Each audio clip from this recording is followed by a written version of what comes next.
BCom corporation യോഗ്യതയുള്ളവർക്ക് അപേക്ഷിക്കാൻ കഴിയുന്ന junior clerk എന്ന തസ്തികയിലേക്കുള്ള ഡീറ്റെയിൽസാണ് പറയുന്നത്. കേരളത്തിലെ കോപ്പറേറ്റീവ് ബാങ്കുകളിൽ അതേപോലെ തന്നെ കോപ്പറേറ്റീവ് സൊസൈറ്റികളിലൊക്കെ ജൂനിയർ ക്ലർക്ക് പോസ്റ്റിലേക്ക് ഇപ്പോൾ ബികോം കോർപ്പറേഷൻ ഉള്ളവർക്ക് അപേക്ഷിക്കാൻ പറ്റും. അതിൻ്റെ നോട്ടിഫിക്കേഷൻ വന്നത് മാർച്ച് 25, 2025 അവസാന തീയതി എന്ന് പറയുന്നത് ഏപ്രിൽ 30, 2025. അത് അതിൻ്റെ നോട്ടിഫിക്കേഷൻ നമ്പർ എന്ന് പറയുന്നത് 8/2025. പ്രത്യേകം ശ്രദ്ധിക്കുക, ബികോം കോർപ്പറേഷൻ ഉള്ളവർക്കൊരു സുവർണാവസരമാണ് കോപ്പറേറ്റീവ് സെക്ടറിൽ ജോലി നേടാനുള്ള. ഈ പരീക്ഷ നടത്തുന്നത് സഹകരണ സർവീസ് പരീക്ഷാ ബോർഡാണ്. അതായത് കേരളത്തിലെ കോപ്പറേറ്റീവ് സൊസൈറ്റിക്ക് വേണ്ടി നിയമനം നടത്തുന്ന ഒരു ബോർഡാണ് സഹകരണ സർവീസ് പരീക്ഷാ ബോർഡ് എന്ന് പറയുന്നത്. ഇത് PSCയുടെ അതേപോലെ തന്നെയാണ് അതിൻ്റെ പരീക്ഷ നടക്കുന്നത്. 100 മാർക്കിൻ്റെ OMR പരീക്ഷയായിരിക്കും ഉണ്ടാവുക. അതുകൂടാതെ ഇൻ്റർവ്യൂ ഉണ്ടാവും. ഇൻ്റർവ്യൂ എന്ന് പറയുന്നത് നമ്മൾ അപേക്ഷിക്കുന്ന ആ സൊസൈറ്റി നടത്തുന്ന അല്ലെങ്കിൽ ആ ബാങ്ക് നടത്തുന്ന ഇൻ്റർവ്യൂ ആണ് ഉണ്ടാവുക. അപ്പോൾ 100 മാർക്കിൻ്റെ എഴുത്ത് പരീക്ഷയും 20 മാർക്കിൻ്റെ ഇൻ്റർവ്യൂ ആണ് ഉണ്ടാവുക. ആ 20 മാർക്കിൻ്റെ ഇൻ്റർവ്യൂ എന്ന് പറയുന്നത് നമ്മൾ ഇൻ്റർവ്യൂ അറ്റൻഡ് ചെയ്താൽ തന്നെ അതിൽ 4 മാർക്ക് നമുക്ക് ലഭ്യമാവും. ബാക്കിയുള്ള 16 മാർക്കാണ് നമ്മുടെ പെർഫോമൻസിനനുസരിച്ചുകൊണ്ട് ഇൻ്റർവ്യൂവിന് നമുക്ക് കിട്ടുന്നത്. ഇനി ഈ ഒരു പോസ്റ്റിൻ്റെ കൂടുതൽ ഡീറ്റെയിൽസിലേക്ക് വരാം. ഇതിൽ ഞാൻ പറഞ്ഞു, ഇതിൻ്റെ നിയമന രീതി എന്ന് പറയുന്നത് ഈ പരീക്ഷാ ബോർഡ് നടത്തുന്ന Kerala cooperative service examination board നടത്തുന്ന പരീക്ഷയാണ്. 100 മാർക്കിൻ്റെ OMR പരീക്ഷയാണ്. അപ്പോൾ അതിൽ കോർപ്പറേഷനുമായി ബന്ധപ്പെട്ട അക്കൗണ്ട്സുമായി ബാങ്കിങ്ങുമായി ബന്ധപ്പെട്ട ക്വസ്റ്റ്യൻസ് ഒക്കെയാണ് ഉണ്ടാവുക. സിലബസൊക്കെ നമുക്ക് വേറൊരു വീഡിയോ ആയിട്ട് ചെയ്യാം.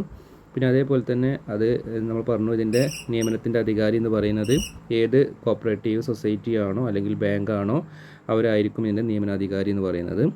ഇനി ഇത് ഓൺലൈനായിട്ടാണ് നമ്മൾ അപേക്ഷ കൊടുക്കേണ്ടത്. അപ്പോൾ ആദ്യം ശ്രദ്ധിക്കേണ്ട കാര്യം എന്ന് പറയുന്നത്, നമ്മൾ PSCക്കൊക്കെ ഉണ്ടാക്കുന്ന പോലെ തന്നെ ഇതിനൊരു പ്രൊഫൈൽ ക്രിയേറ്റ് ചെയ്യണം. ഓൾറെഡി ക്രിയേറ്റ് ചെയ്തവരാണെങ്കിൽ അതിൽ കയറിയിട്ട് അപ്ലൈ ചെയ്താൽ മതി.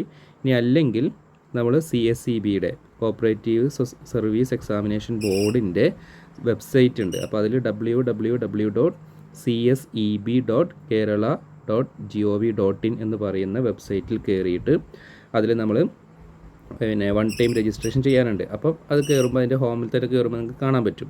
അപ്പോൾ അതിൽ എന്ത് ചെയ്യുക, കയറിയിട്ട് 1 ടൈം രജിസ്ട്രേഷൻ ചെയ്യുക. എന്നിട്ടാണ് നമ്മൾ അപ്ലിക്കേഷൻ കൊടുക്കേണ്ടത്. അപ്പോൾ കാറ്റഗറി നമ്പർ ഒന്നുകൂടി പറയാം, 8/2025 ജൂനിയർ ക്ലർക്ക്. ഇനി വിദ്യാഭ്യാസ യോഗ്യത എന്ന് പറയുന്നത് ശരിക്കും ഈ പോസ്റ്റിൻ്റെ അടിസ്ഥാന വിദ്യാഭ്യാസ യോഗ്യത SSLCയും അതേപോലെ തന്നെ JDC junior diploma in corporation എന്ന് പറയുന്ന കോഴ്സുമാണ്. അതിൽ ബികോം കോർപ്പറേഷൻ ഉള്ളവർക്ക് അത് മതിയാവും. ബികോം കോർപ്പറേഷൻ പാസ്സായവർക്ക് ഷുവറായിട്ടും ഈ പോസ്റ്റിലേക്ക് അപേക്ഷിക്കാൻ കഴിയും. അത് മാത്രമല്ല BSc കോർപ്പറേഷൻ ഉള്ളവർക്കൊക്കെ അപേക്ഷിക്കാൻ പറ്റും. നമ്മളെ സംബന്ധിച്ചോളം ബികോം കോർപ്പറേഷൻ ഉള്ളവർക്ക് എന്തായാലും ഈ പോസ്റ്റിലേക്ക് അപേക്ഷിക്കാൻ കഴിയും എന്നുള്ളത് ഓർത്തു വെക്കുക. ഇനി ഒരുപാട് നോട്ടിഫിക്കേഷൻ്റെ PDF നമുക്കതിൻ്റെ ഡീറ്റെയിൽസ് ലഭ്യമാണ്. അപ്പോൾ അതിലൊരുപാട് സൊസൈറ്റികൾ, ബാങ്കുകളൊക്കെ, അപ്പോൾ നിങ്ങൾക്ക് ഇതിലേക്കൊക്കെ അപ്ലൈ ചെയ്യാൻ പറ്റും. ഏകദേശം 66ഓളം സൊസൈറ്റികളിലേക്കായി 160 പരം വേക്കൻസികളാണ് ഇപ്പോൾ നമുക്ക് നോട്ടിഫിക്കേഷനിൽ കൊടുത്തിട്ടുള്ളത്. ഇനി ഇതിൽ എങ്ങനെയൊക്കെയാണ് അപേക്ഷിക്കേണ്ടതെന്ന് പറഞ്ഞുതരാം. ഇതിൻ്റെ പ്രായപരിധി എന്ന് പറയുന്നത് 18 വയസ്സിന് മുകളിൽ പ്രായമുള്ള 40 വയസ്സിൽ താഴെയുള്ളവർക്കാണ് അപേക്ഷിക്കാൻ പറ്റുക. വയസ്സിൽ ഇളവുണ്ട്. അതിൽ പട്ടികജാതി പട്ടികവർഗ വിഭാഗത്തിൽപ്പെട്ടവർക്കാണെങ്കിൽ 5 വർഷത്തെ ഇളവുണ്ട്. അതായത് 45 വയസ്സ് വരെ അപേക്ഷിക്കാൻ കഴിയും.